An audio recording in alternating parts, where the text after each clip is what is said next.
Can you hear me? Yeah. So welcome to this lunch session about the use of extracorporeal blood purification in critically ill patients. So we have 3 lectures. The first lecture is about sepsis-associated AKI and the use of sequential therapies. The second lecture is about extracorporeal blood purification for endotoxic removal. And after, we have extracorporeal blood purification for support, of respiratory support. So I'm co-chairing my session with my friend, Professor Francesco Corradi. He's associate professor in University of Pisa. So I will give to him the... I think we can move on, and it's a pleasure to introduce the first speaker, Professor Giuseppe Castellano, that is Chief Director at the University of Milan and in the Department of Nephrology, Dialysis and Renal Transplantation. And the lecture is going on sepsis-associated AKI, definition, management, and the role of extracorporeal sequential therapies. Please. Dear moderators, ladies and gentlemen, good morning. We know that after an acute kidney injury, we can have the development of different conditions. And one of these might be the acute kidney disease that can have an evolution in chronic kidney disease. And we should be aware particularly of this clinical condition. This is a paper that we published with Vittorio Scaravilli from Policlinico of Milano. And these are patients from intensive care unit transplanted by lungs, for lungs. You can see here the creatinine at the beginning, then some of the patients will have acute kidney injury, and then by 90 days from AKI, you see that acute kidney disease will develop in some of these patients. After 1 year, you will have the progression from AKI, from acute kidney disease, towards chronic kidney disease. In this phase, is critical the activation of the immune system, is critical of the fibrosis. We know that AKI is really important in our hospital. The incidence of AKI worldwide is about 20%, but in ICU range from 20 to 60%.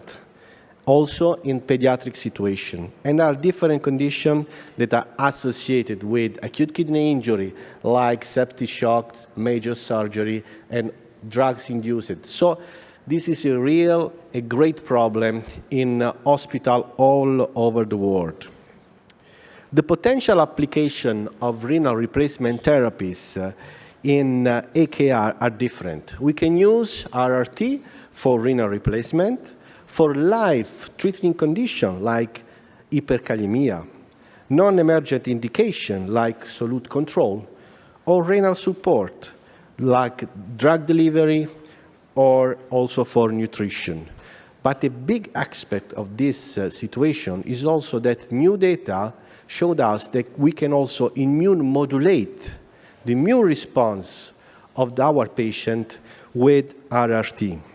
We know the KDIGO classification of AKI and the recent consensus on sepsis-associated AKI from 2022 that defined the sepsis-associated AKI both in the presence of sepsis criteria and AKI criteria. And if we go deeply in the pathophysiology of sepsis-associated AKI, you can see that there are factors of innate immune system, like complement, like cytokines, that plays a major role. There are thousands of publications that have measured this system activated in our patient.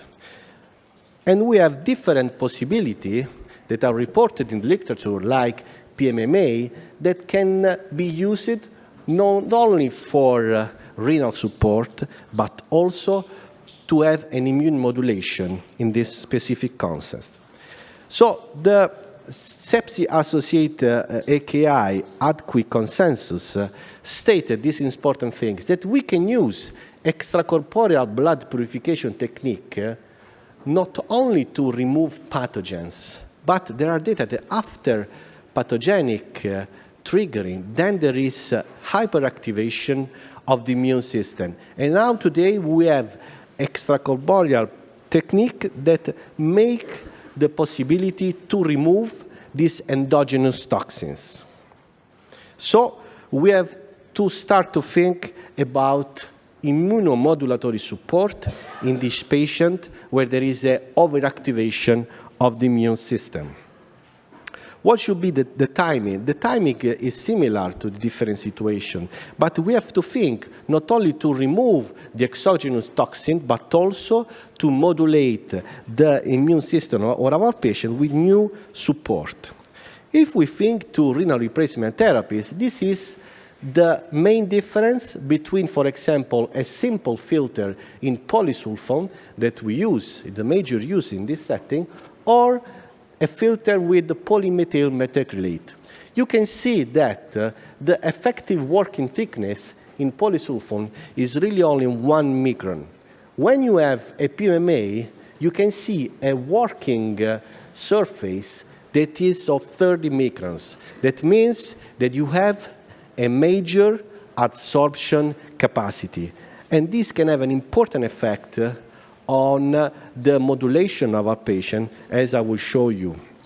This is the way we can use the hemophil today for CCRT, but also for immune modulation. And we have to take in our mind, this is a Western blot in which we see what the polysulfone can absorb, can remove for our patient, and what PMMA can do. So in this context, there are a lot of new uremic toxins that are there, and you have one filter that does not remove the uremic toxin, and the other filter that does a lot. But into this uremic toxin, there is a new classification of 2 years ago in JASN that there is also the complement. So the complement system, where is overactivated, is considered today an uremic toxin, like factor D and pentraxin 3, for example. The data today in literature suggests us that when we use a PMMA-based CRRT, we can effectively modulate complement activation, and I will show you the data, and also modulate renal dysfunction. We can prevent renal damage and fibrosis in a pig model of sepsis-associated AKI and modulate several patterns of the immune system. When we compare with the polysulfone was not capable to do that. A first look in the complement we have to do into the circulation. And into the circulation, you can see that when you use polymethyl methacrylate, you have a strong inhibition of the classical pathway and the alternative pathway, that are two very important pathways of complement activation, and polysulfone cannot modulate complement. With this filter, you can have a systemic complement depletion with immune modulation. When you go to renal biopsy, because we perform renal biopsy in this model of sepsis-associated AKI, you can see also on the left that the deposit of C5b29 was also preserved by this technique.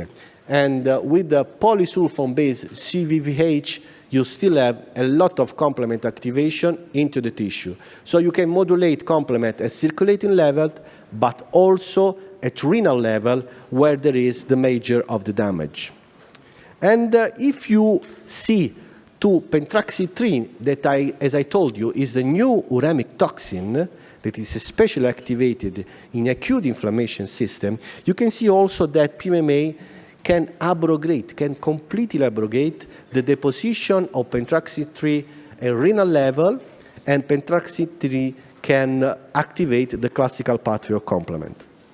Then, when we perform the histology for fibrosis, you see the big protection with CVVH when LPS is inducing a strong tubular damage, a strong inflammation, this is the reason why we will have the acute kidney disease and the progression versus chronic kidney disease, because we will have tubulointerstitial fibrosis, tubular inflammation in our patient.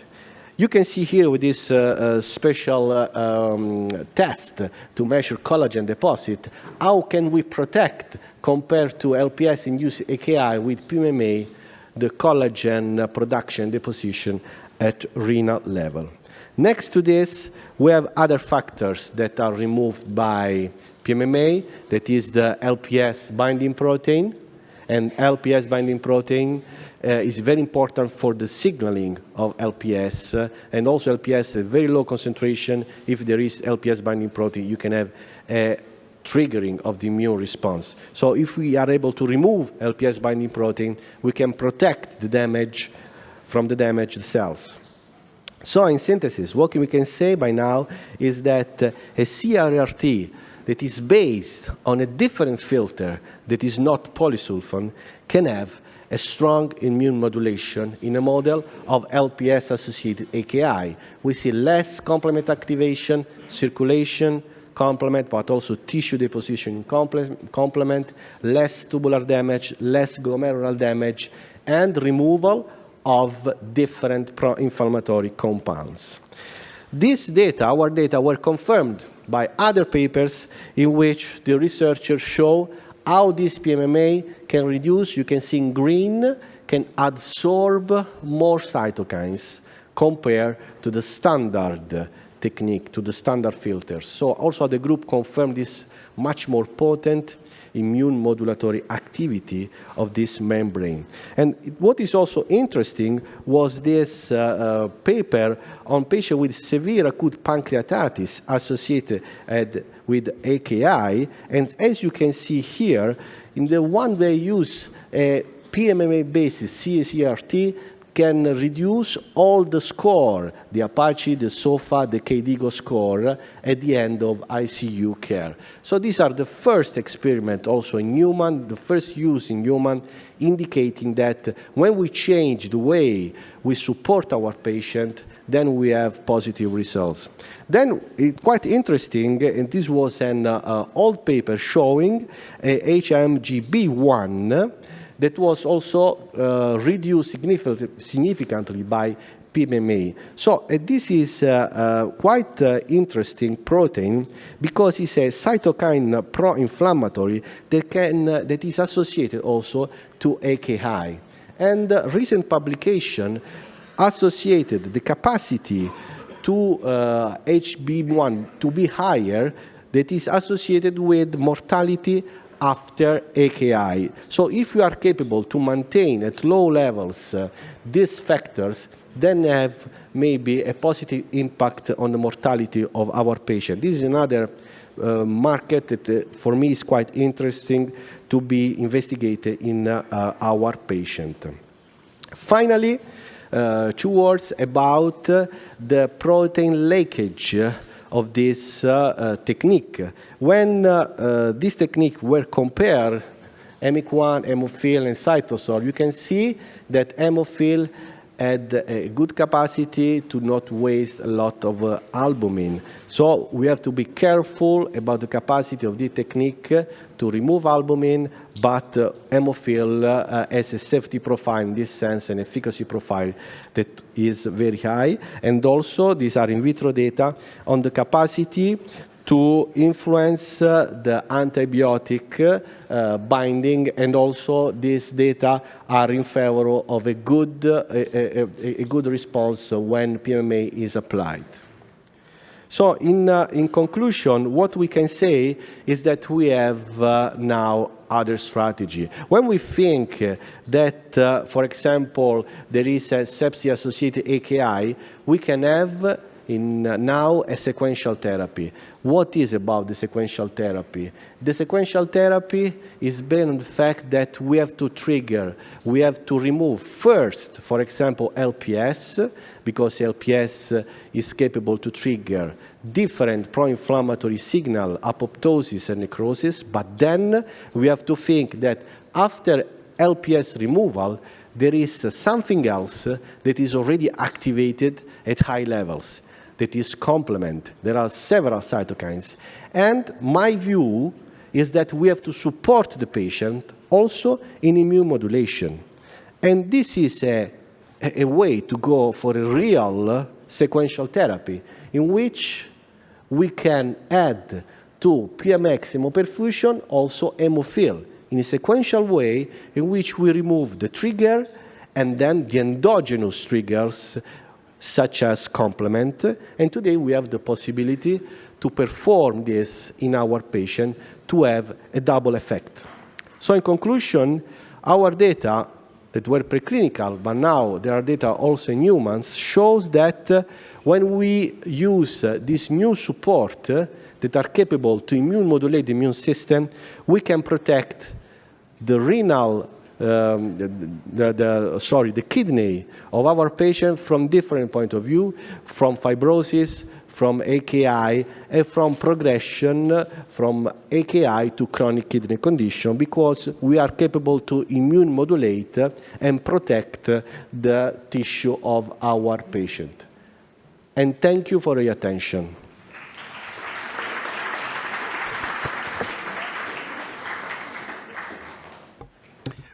Thank you very much for your speech, outstanding speech. Any question from the floor? I know probably that Professor Castellano have to move to another speech because are waiting for you.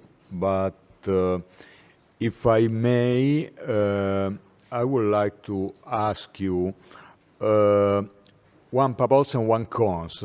Between many, in your opinion, one major benefit point and one point of limitation or potentially against the application of extracorporeal sequential therapies in sepsis-associated AKI? I think that as you know, I'm in favor for that, because also for other kidney disease, we are using the new anti-complement therapies. And we have in nephrology striking effect. When you have complement activated on the kidney goes to accelerated aging. And now we have different drugs in nephrology, and we have very good results. So I think that we have to transfer this also in ICU. Because the problem is with complement is when it is activated, it's difficult to block. And I'm absolutely in favor. What we need are better biomarkers to show us that complement is activated. And I think in the coming future, we will use much, much more new technique capable to block this system that are really detrimental for renal parenchyma. So I'm not against it. I would like to use much, much more. Thank you very much. Any question from the floor? So thank you, Professor Thank you very Castellano. much. Thank you. And now is the moment of our top-level expert in sepsis and blood purification. Is Professor Ricard Ferrer, is Associate Professor at Universidad Autónoma de Barcelona. He is also Head of Intensive Care Department of Valebron in Barcelona. His speech is about endotoxic septic shock and Polymxyin B Hemoadsorption, where we are and when to consider it. Thank you.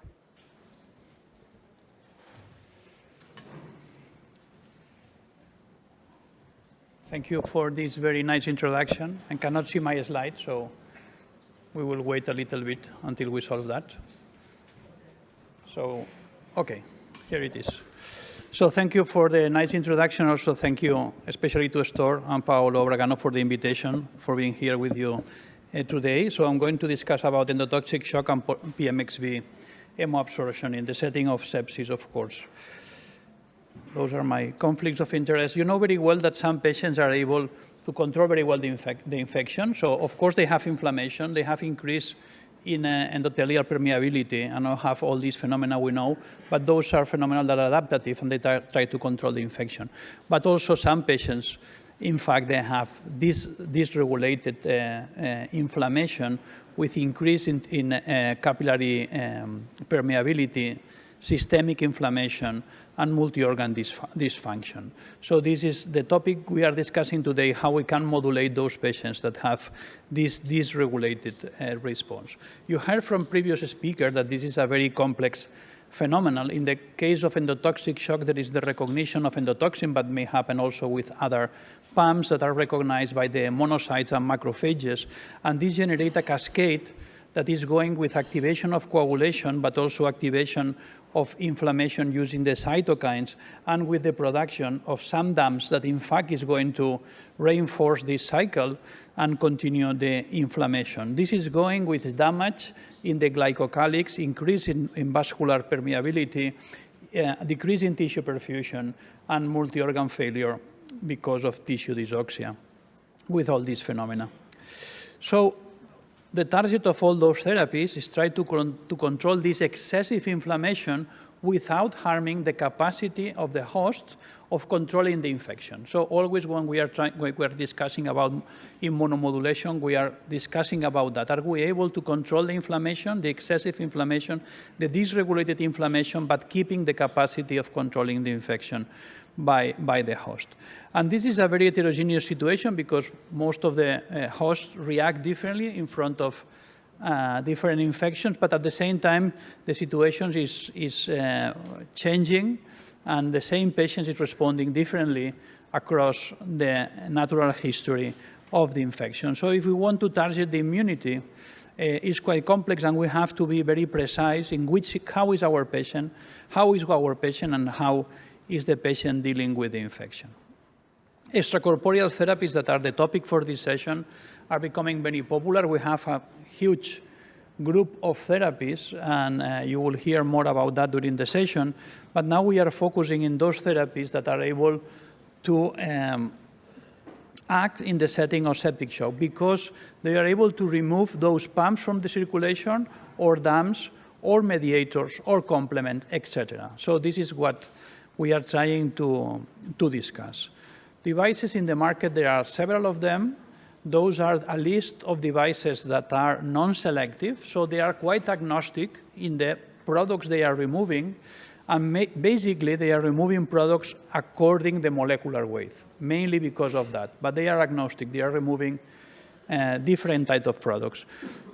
And my talk is going to be more focused in those devices that are more specific, more selective, especially using absorption of in this case, endotoxin or pumps, and then we will see which is the effect in terms of systemic inflammation.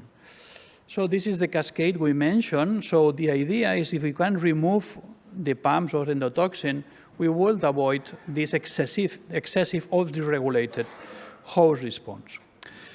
So we are moving, and we are saying that we want to be specific and we want to be precise because we are moving to precision medicine also, of course, in the setting of the ICU and in the setting of sepsis. This is very important, and many of the studies have failed because we have not been enough precise. So we have to find which is the treatable trait of a specific patient in this cascade of inflammation that can be approach with any of those therapies. So we have to check if the patient has endothelial dysfunction together with hyperinflammation, or endothelial dysfunction without or with an hypoinflammatory state, etc. So we have to be very, very precise.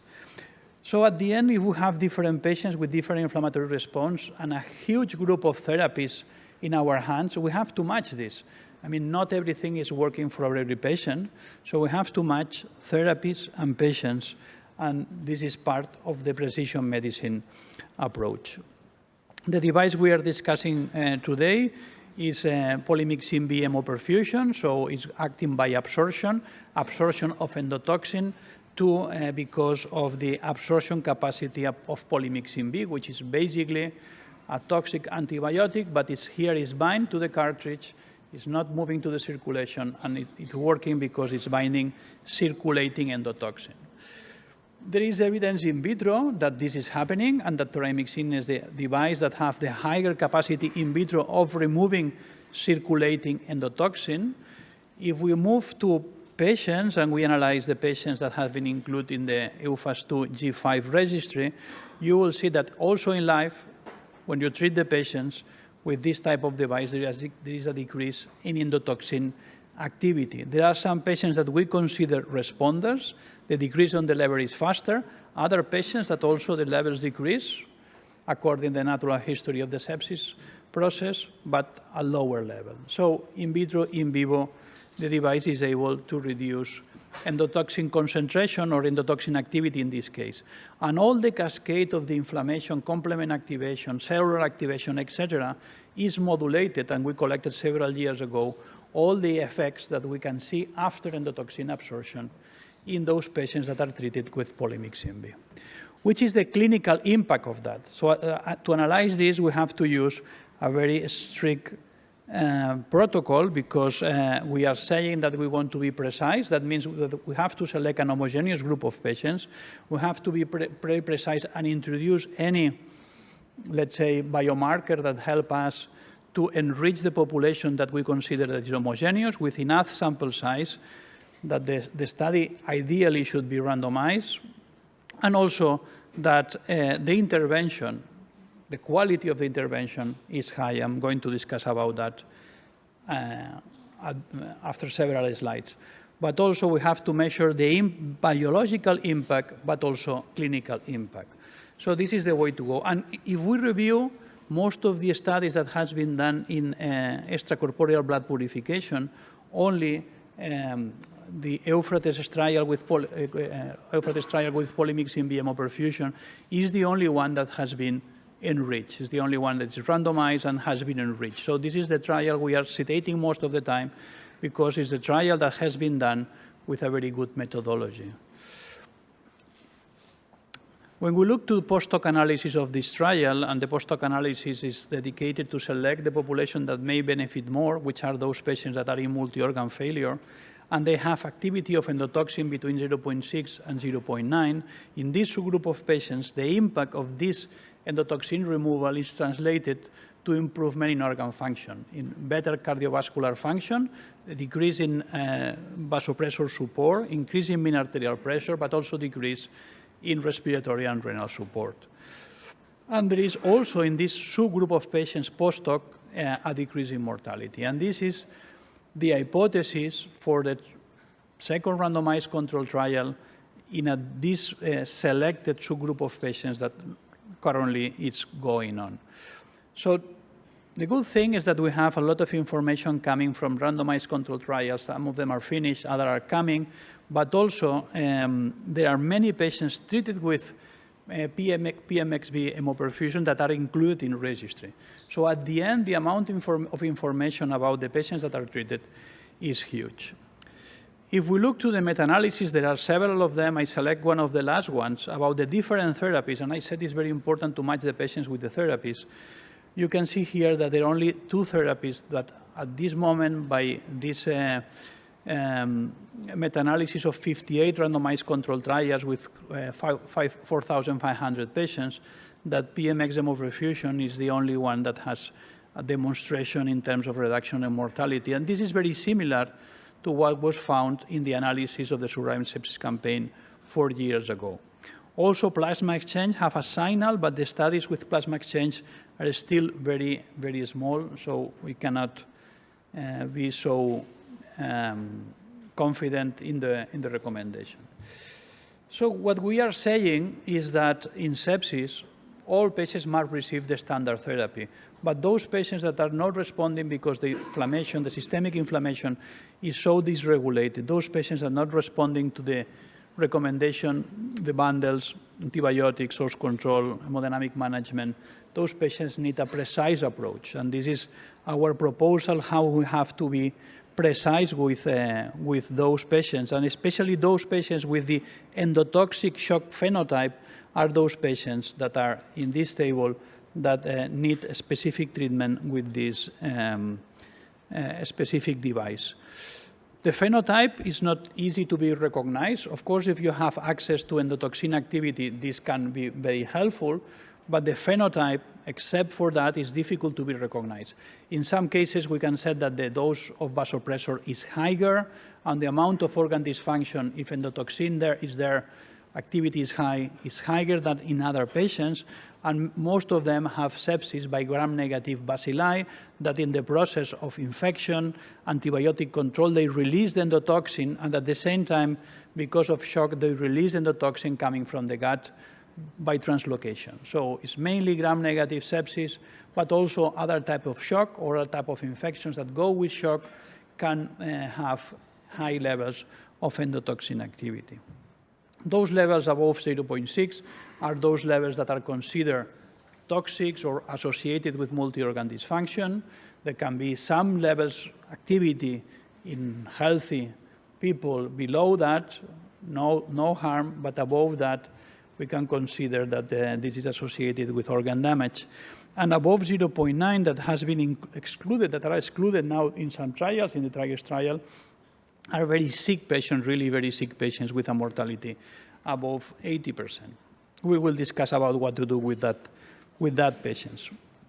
So we have to match the patient, I said, the patient with the device, but also the quality of the therapy is very important. So to have flow charts, to have protocols is very important. We cannot analyze patients in trials that have not received the optimal therapy, because this is not helping to understand if there is a benefit or not. So having a strict protocol, if the patient is in a center with high expertise, this is helping. And there are specific topics, for example, like antibiotic management in those patients.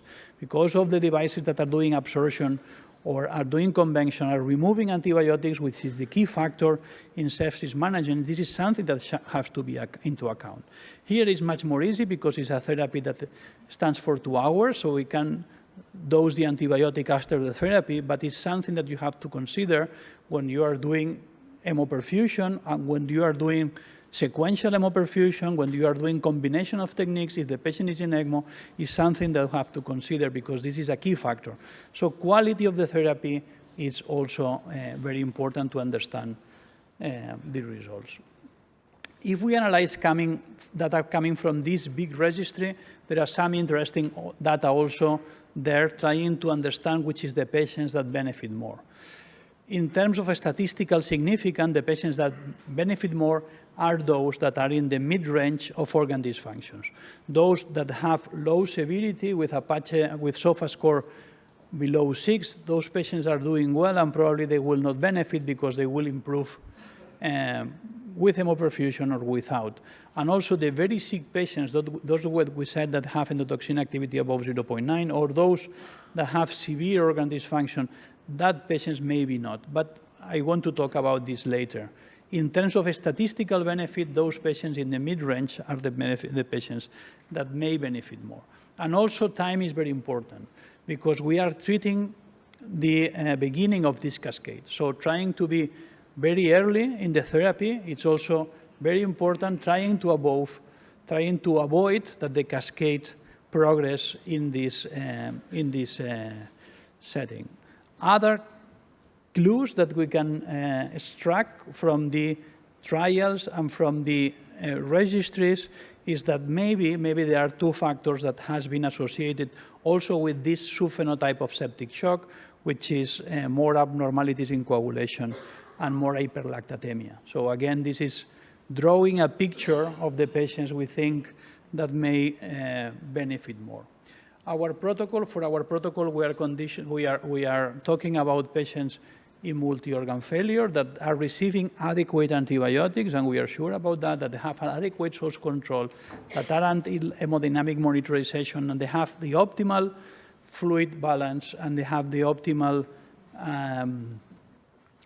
dose of vasopressors or combination of vasopressors, and the patients are still not responding. In those patients, we measure endotoxin activity, and if endotoxin activity is above 0.6, we treat the patients and we try to do it in the very, very early phase. So we have endotoxin activity incorporated in our panel of sepsis management, and we collect data of the last 36 patients we treated. They are very severe patients, in fact, and we are increasing the number of patients we treat per year. But in fact, we are selecting a group of patients that are quite sick. All of them are with norepinephrine, but some of them are with two vasopressors, with inotropes, some of them in ECMO support, lactate is high, most of them in mechanical ventilation. So a very severe group of patients. And with this approach, we are doing in most patients 2 therapies, but in some of them, if we were able to decrease the endotoxin activity with the first cartridge, in some patients, the patient is improving, we are not doing the second session. And in some patients, we are doing sequential therapy. So what to do with the patients with endotoxin activity above 0.9? We should exclude those patients or not. By now, despite these patients are very severe, and you can see here the approach, they are in multi-organ failure, 2 vasopressors, some of them in ECMO, acute kidney injury, etc., lactate close to 6, high levels of all these biomarkers. We are still treating those patients, and some of them really have very high numbers in terms of endotoxin activity, and there is a signal there. There is also a decrease in endotoxin activity after two cartridges below the cutoff. And in some patients, despite that, they still have hypercytokinemia, and we treat them sequentially. So we have also interesting experience of doing sequential hemoperfusion. We published some of the cases, and you can see here, this is an urinary tract infection, and the sequential approach, and the progression in the vasoactives, and also the progression in the biomarkers. Which is quite impressive. Also in patients with abdominal sepsis, we see a similar approach after the combined therapy. Also, we published very recently the experience of last year. Those are patients from 1 year with catastrophic strep pyogenes disease. So you know that the incidence of this disease increased a lot after COVID, and probably now it's decreasing because for this winter we didn't see so much patients like the past winter, and this is a very severe disease. For this disease, we use also this approach in precision medicine, so giving the full therapy, but trying to be very precise in the type of additional therapies that we are providing to patients, and especially in patients with severe endotoxinemia, we are doing PMX hemoperfusion in this specific group of patients, but others need gamma globulins, other needs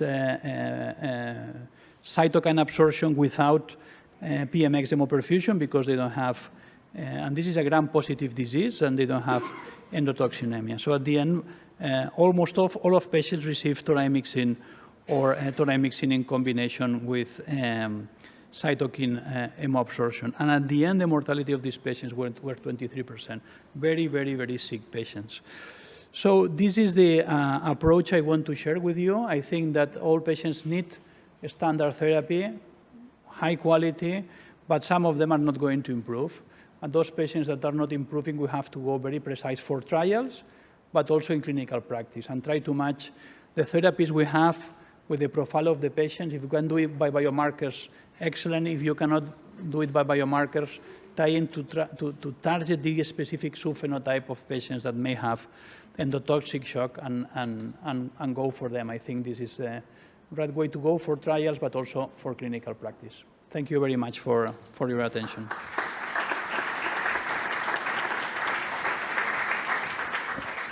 Thank you, Ricard, for your excellent talk.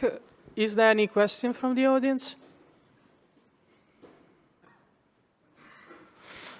So, just summarize key clinical points that can drive to start this kind of high-quality blood purification. Because your speech was really high level, and you were just focusing on high-quality blood purification. This is an important message that probably we have to address. I think it's a key issue. To to understand if the therapy is working or not. So if we are discussing about an antibiotic, we are going to discuss if the antibiotic is adequate or not, if the dose is adequate, if the antibiotic is penetrating the tissue of infection, if we have enough levels in the blood and enough levels in the tissue of infection, the duration of the therapy. Here is exactly the same. So which is the amount of blood I am purifying, during which period of time, which is the biochemical target I'm looking for, how I'm doing the anticoagulation, which is the duration of the filter, etc. So, I mean, we have to be, the quality of the therapy should be adequate. I mean, we are focusing in endotoxic shock. We have to be precise that we are focusing these patients and that we are doing high quality therapy. A therapy that stands for 2 hours cannot be clot. We cannot have clotting in the system because the therapy is short, the flow of the pump is high. We have to provide adequate anticoagulation. Yeah. We cannot have clotting in the system. We have to be very precise with the antibiotics. We have to avoid to give the antibiotics before the therapy, etc. So for me, that is high quality. For this therapy and for the rest of the hemoperfusion therapies we are doing, and probably for antibiotics, according the therapy we are providing, because sometimes, or most of the times, this is going to be done with continuous renal replacement. You see that 20–30% of the patients are also in ECMO. We have to have levels of antibiotics or doing TDM to be precise also with the antibiotic therapy. Yeah, because this is the reason, because a lot of trials fails now because there is no high quality training behind. And so yes, this is important, I think, also as a message. But it does mean that I do not start this treatment because I have to administer antibiotic. I can do this treatment in the right way, in the right time, but with adequate knowledge to the right patient. That's a very important point. When we see the results of a trial, we are seeing a combination of benefit and harm all the time. So there is a strong rationale that this is working, that we are providing some benefit. But look to the harm. If we are decreasing the dose of antibiotics, we are producing some harm because we are not exposed the microorganism to the adequate dose of antibiotics. So we have to be precise on that. If the therapy is being with technical problems, every 30 minutes you are not purifying the enough blood, the enough quantity of blood for consider that the technique is complete, etc., etc. So the quality, I think, is very important. Yeah, of it course, is important for trials, also. But for your clinical practice. Yeah, right. Also, training about blood purification is really important to refresh also the training that can also give to you more results on the patients, avoiding technical problems, because this is probably sometimes happen and people say that it's not working. No, it's working, but you are not able to perform this kind of treatment. So this is really, really something that should be underlined. Okay, thank you, Ricard. Thank you.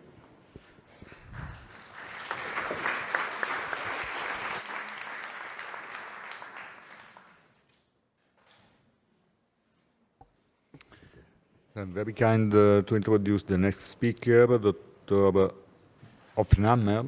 I hope to speak correctly. And the next speech will be on lung support and extracorporeal CO2 removal, why and when. The floor is yours, please. Thank you very much.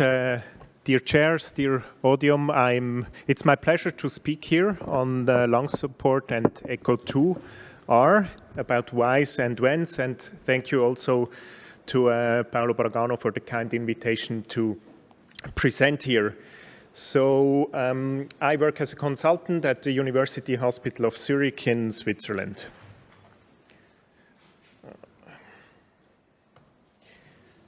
So let me briefly tell you what the agenda will be. So first we will speak about the whys. What is the rationale to use the CO2 removal?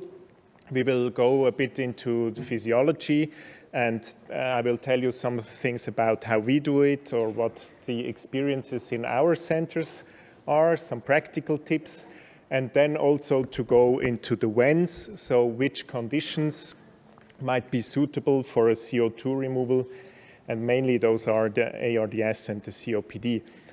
Just maybe for my interest, who of the auditorium has used such a device before? Can you raise your hands who has some experiences? Okay, not too much. So let's go into the whys. And this is an interesting physiological consideration that I want to show you. So on the x-axis of this graph, you have the oxygen and the CO2 partial pressure.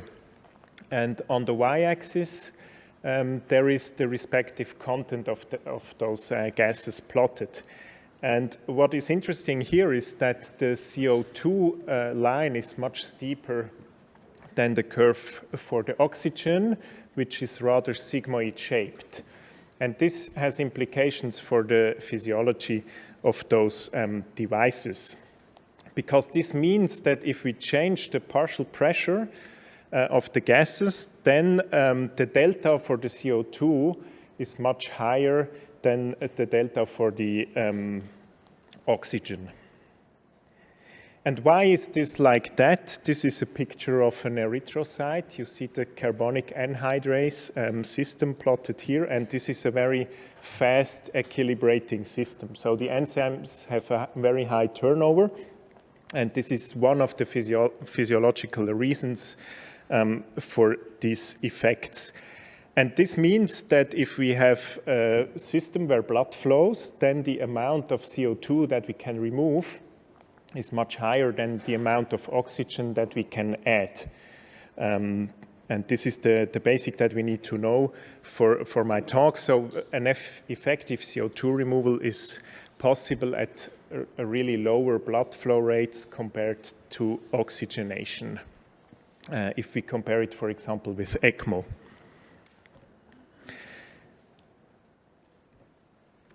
And this is how it works. We will speak about the Prolong cartridge here.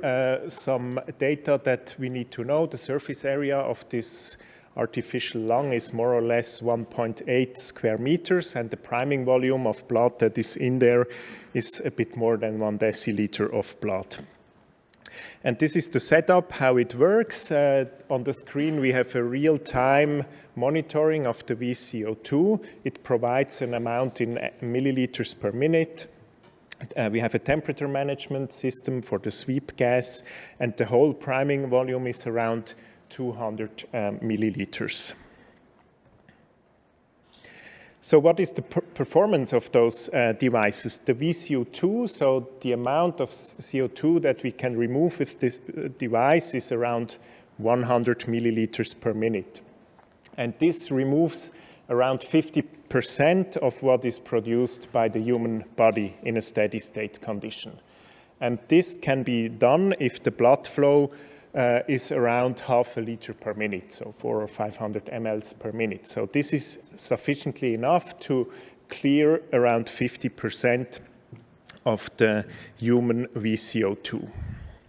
And this is just the setup. It's mainly the same as if you would use renal replacement therapy, for example. So the blood goes out of the patient. It will be pumped to the cartridge where the gases get exchanged, and then the decarboxylated blood goes back to the patient. And normal sweep gas systems, they provide around 10 liters of gas per minute. So again, if we go a bit back to the physiology, the normal VCO2 is around 200, I told you, so this equals to around 40 millimeters of mercury in the blood, and that is an alveolar ventilation of around 4 liters that is needed to guarantee those conditions. So this means if the VCO2 device can support around 50% of what is produced, then we actually only need an alveolar ventilation of around 2 liters that we need to be done, for example, with the ventilator.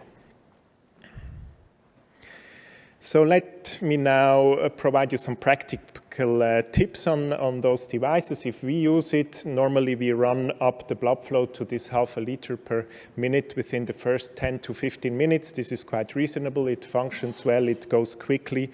We do monitor all the gases, pre, post, and the systemic gases. And of course, the circuit needs to be anticoagulated.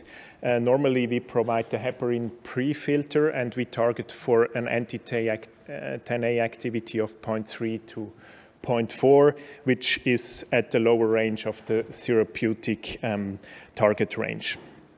The system has a temperature management system. Of course, all patients, also on ECMO, etc., need to prevent it from cooling out. So what do we do if we need to wean the device? Because we don't want to make the circuit clot, we normally reduct the airflow first and not the blood flow. Because if you remove the blood flow, then there is the risk of clotting, and we don't want to do this. And with reducing the airflow by, for example, 2 liters every 30 to 60 minutes, and followed by regular gas measurements, an effective weaning of the device is possible. And then we can reassess the situation. If it's not sufficient, then we can augment the airflow again. So this was a bit on the whys. Now we go to the when. I would like to show you some existing research on it. Mainly, we will speak about ARDS and COPD. First, we will discuss what is or what has been performed in ARDS research. This is just to remember. Of course, we want to safeguard lung protective ventilation. We want to target 6 mL per kilo. We all know the Amato study published in 2015 that we also want to limit the driving pressure, because higher driving pressures directly correlate with mortality. So the implication here is, if we want to safeguard lung protective ventilation, if we have a persistent hypoxemia, of course, then we would rather go to ECMO.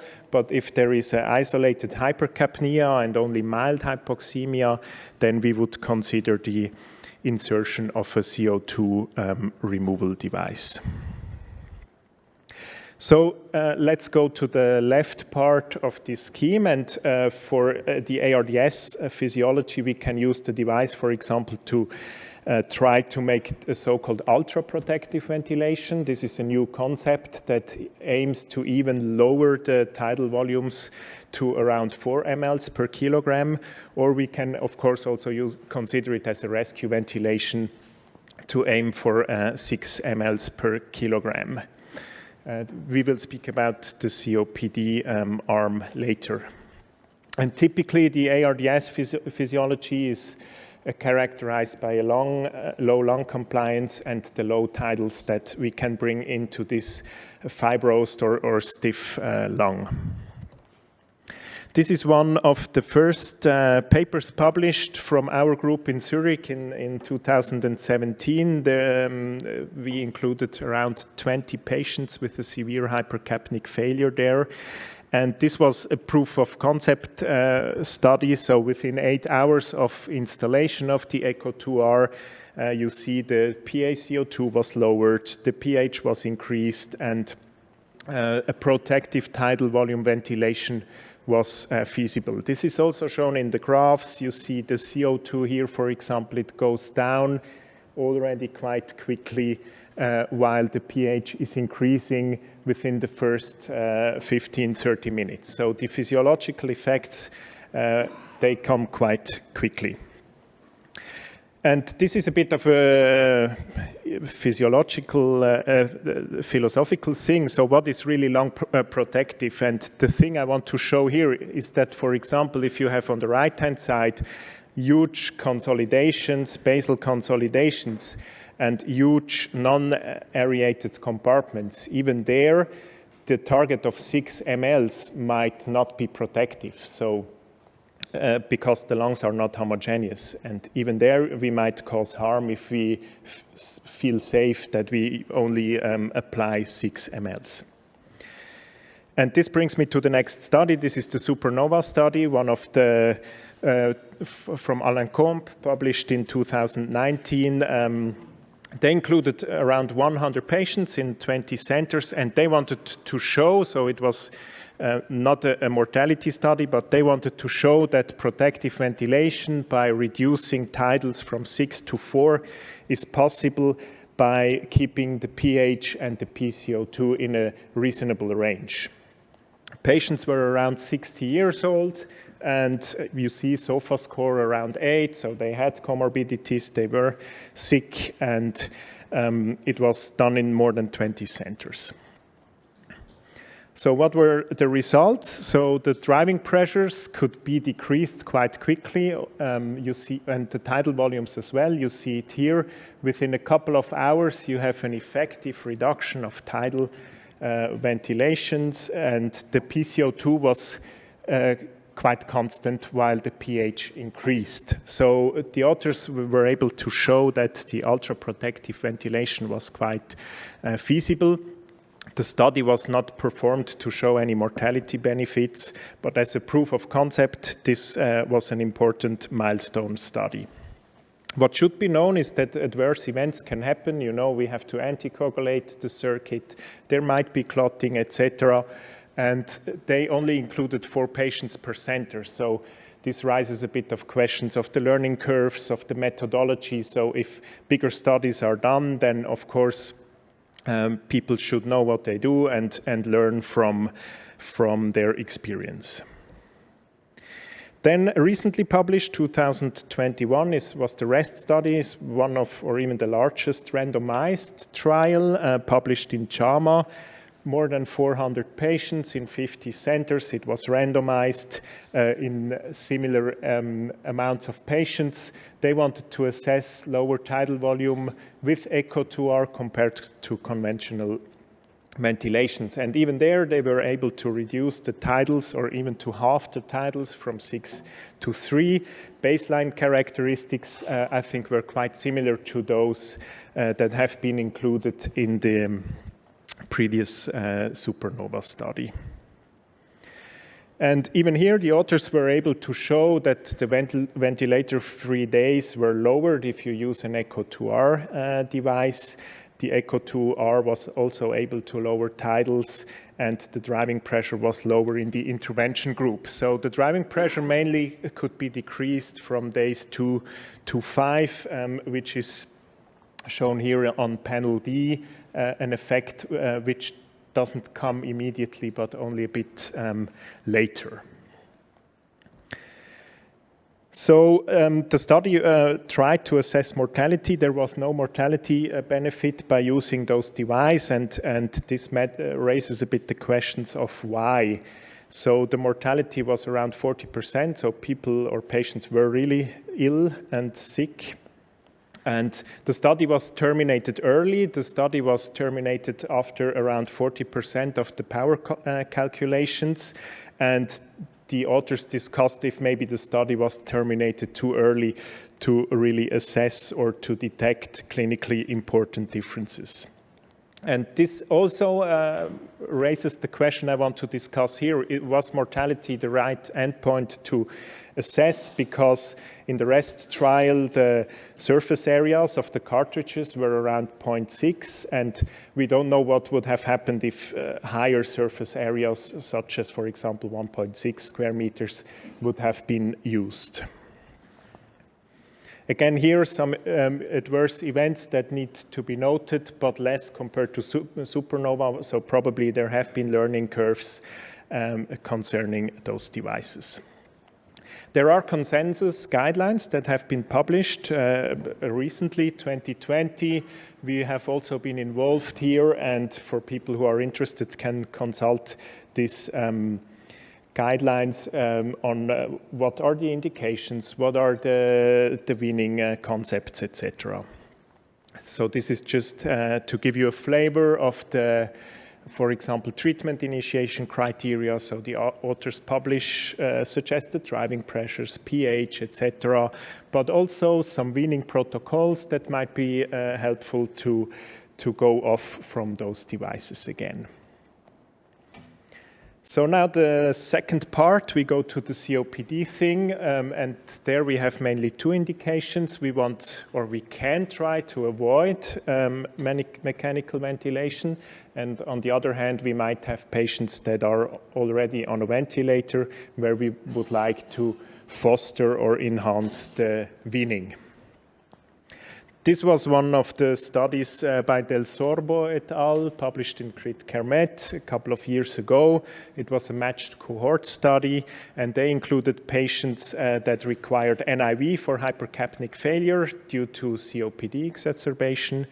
And they matched via genetic techniques around 20 to 20 patients, NIV plus echo2R versus NIV only. You also see here the age was around 70 of years, and the other baseline characteristics were quite similar. And the patients that were in the NIV group only, they had 3 times higher intubation risks, and you see the intubation rate could be lowered from 30 to around 10% by using an echo2R device. So avoidance of intubation was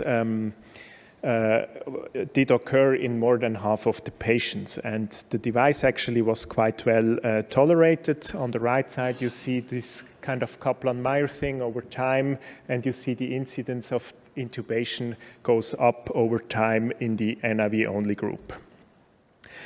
In a sub-analysis, they also assessed what happens with people that have a lower neurological or a higher neurological impairment. The Kelly score is a score that assesses this, and even in the group with neurological impairment, the authors could suggest the benefit of CO2 removal. The study, of course, was not too big. They suggested the mortality benefit, but of course, some questions could be raised here in terms of the amount of included patients. The ICU length of stay was similar in both groups, and also the hospital length of stay. Then another study, Browne, the second question, can we avoid intubation by using those devices? They included patients from 5 European centers, also hypercapnic failure, and they applied predefined criteria on when a patient would need intubation, and they matched to historical controls by diagnosis, age, and severity scores. And again, here, intubation was avoided in 56%. Again, here, the authors were able to show a successful reduction of the respiratory rate and increases in pH. So again, here, intubation can be avoided with this device.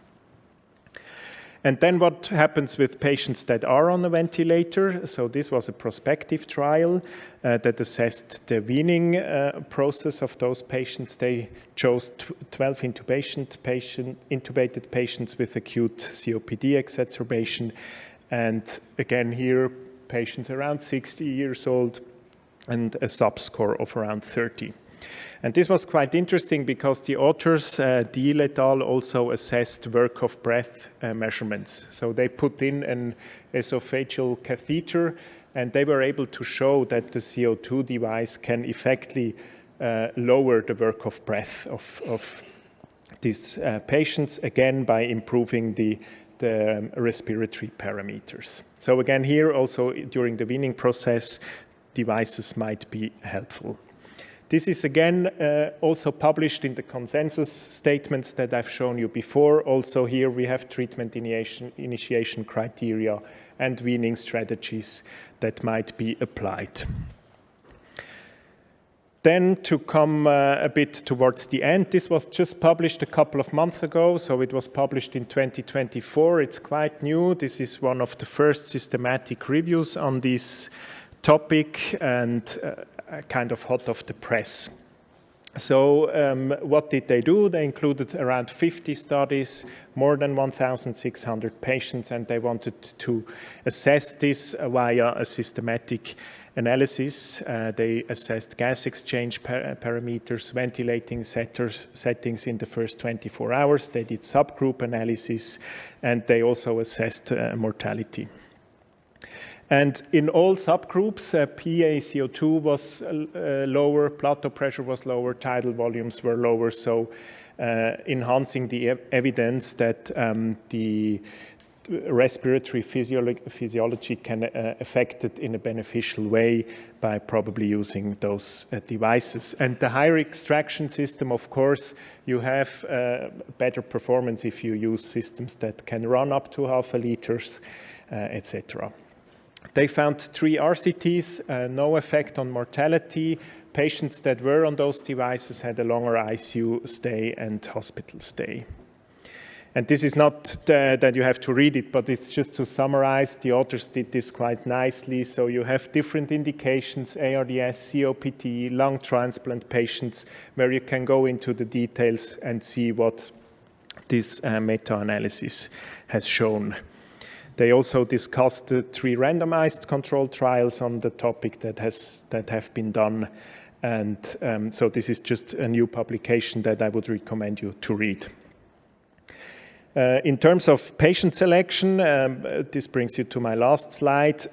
We also did this in our group. For ECMO, we have the PRESERVE score, and we wanted to assess if the PRESERVE score might also be a good tool to screen patients that might profit from CO2 removal.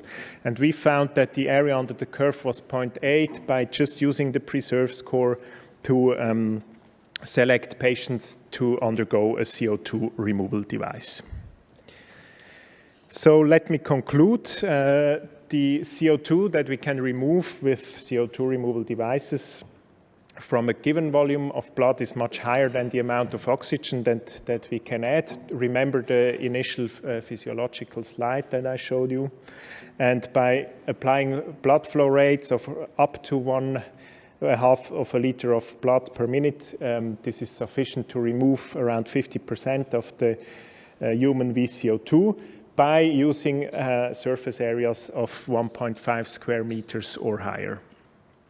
Then we normally use double lumen catheters. It allows to reduce the pulmonary energy load. Remember also the esophageal catheters. We can reduce the work of breath with those devices. And you even can combine CRRT with ECO2 removal in particular devices. It buys time for lung recovery. It can be considered like kind of a bridging function. But as always in critical care, we should be aware of complications. Patients need anticoagulation. They can bleed. The circuit can clot. So if we use it, we should know what we do and, similar to the other talks, select the right patients. And this brings me to the end. Thank you very much, and I'm happy to answer some questions.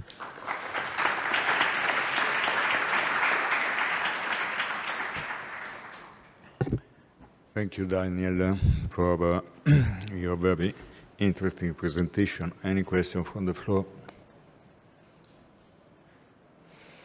In the meanwhile, if I may, it's very, very, very interesting, and you show us consensus and many indications. But I would ask you, if you can summarize your very personal point of view as a clinician, in order when to start. I don't want to say when we have to start, but when we have to consider, because from the clinical point of view, what I noticed is that there are obvious criteria. There are gas exchange, for example, but very interestingly, there are also respiratory mechanics, and very important is the respiratory rate, because according to the new therapies on RDS, for example, we know a mechanical power that increasing respiratory rate is also something that very impactful, that we have to pay in terms of lung damage. So from the clinical point of view, when to start? Because I may adjust hypercapnia, I may increase the respiratory rate looking for the pH, but probably when then I think to the CO2 removal, maybe it's too late. And how to find a balance between the anticoagulation and so on, and to be early on, including because, for example, the PF ratio was 150, was not 50. So I have to think in advance, I think, the message. What do you think? Yes, thank you very much for this question. Of course, timing really matters, and it's a daily challenge for us clinicians to select the right time. To my mind comes a story when I think back of the COVID pandemic. I work on the biggest ICU in Switzerland, and we have a lot of referrals for ECMO, for example, during the COVID pandemic. And then we applied our normal intensive care strategy, and then in the end, ECMO wasn't really necessary because we just proned and maybe ventilated the patients in a different way. And this is, I would also recommend for the timing of the devices. Of course, the indication is really important, and first we should do what can be done with conventional measures. So in ARDS, we try to prone patients first. We would try to maybe even put them on muscle relaxants, deep sedation, and then really assess what are the respiratory mechanics. So because this might introduce some confounders that you probably bring those patients too early to a device. So I think this needs properly done, and this might also enhance the success rate because then you choose the right patient collectives or kind of treatable traits, like in the AKI talk that we heard before. And I would say the same holds true for the COPD. So what about weaning for Echo2R? Do you have some protocol in your hospital or some suggestion? Because very often is easy to start Echo2R, but that's not easy to make an interruption. So there is not really a weaning from Echo2R protocol, yeah? Yeah. As mentioned at the beginning, we do it via reduction of the sweep gas flow and not with the blood flow. What we do is if we feel that the ARDS, for example, has recovered. So if inflammation is stable, if hemodynamic instability is treated, and we consider a weaning process, then we would start to remove the sweep gas flow by 2 liters in our center and then reassess. Of course, all patients have an arterial line. We would wait 1 to 2 hours and then reassess the mechanics. But initially, the patient should be stable, and we wouldn't expect, for example, exacerbation of a ventilator-associated pneumonia, for example. So stable clinical conditions, and then timely gas flow challenges in steps of 2 liters per minute. Okay. And another tip, how much is important the VCO2, the removal, to see how much CO2 you're removing? Yeah. Of course, this is important. We also try to calculate it because the devices, they demonstrate the VCO2 that is performed on the monitor, and then we try to integrate this with the alveolar ventilation that we can see from the ventilators. And since we know that around 50% can be provided by the device, we can integrate these informations, and of course, for us, it's really important to keep physiology in mind. Yeah. So, any other question? No question? You have a question? Oh my God. It's out of topic, but if I may, looking at the future, is it possible to think, to plan a treatment for severe COPD patients, not with an ongoing acute on chronic respiratory failure, but severe COPD, chronic respiratory failure, a treatment of CO2 removal in order to improve the quality of life. So I was planning something like chronic patient with chronic kidney disease submitted to a renal replacement therapy. Is something that makes sense? The question is really interesting. You mean like a system for maybe to use at home or things like that? I mean, for the heart, it exists. You can go home with an LVAD, and people there are also anticoagulated, so why not? I think one of the issues that might occur is that we don't have a monitoring at home. So I think this might need to be improved, because what happens if the patient gets alkalotic, for example? So I think the concept is interesting. Maybe you should integrate some closed loop systems that the device can make adaptations based on some kind of parameters that are measured. I would say those are the biggest challenge to address here, because I wouldn't say that a stable rate, blood flow rate can guarantee that it works sufficiently at home, for example. I don't know if I answered your question, but from the concept, I would say it might be interesting to consider. Yeah, perfect. I was thinking on a unit, a respiratory unit, where the patient get assessed and be treated, but still and in an then institution. go home. Yeah, why not? I mean, of course, this could be integrated in weaning facilities with specialized people that assess it. And then, of course, a more stepwise, gradual weaning would be feasible there. Okay, it's a time to wrap up. Just a key message. So we can perform a blood purification in a safe way with a good training. We have to perform high quality, and we have to select patients. And so if we use PMX-HP, we can remove endotoxin, but we have to do it in the right time to the right patient in the right way. We can perform sequential therapy if our patient has also kidney failure, so if it needs RRT. And in the same time, we can use a specific membrane that can remove also cytokines.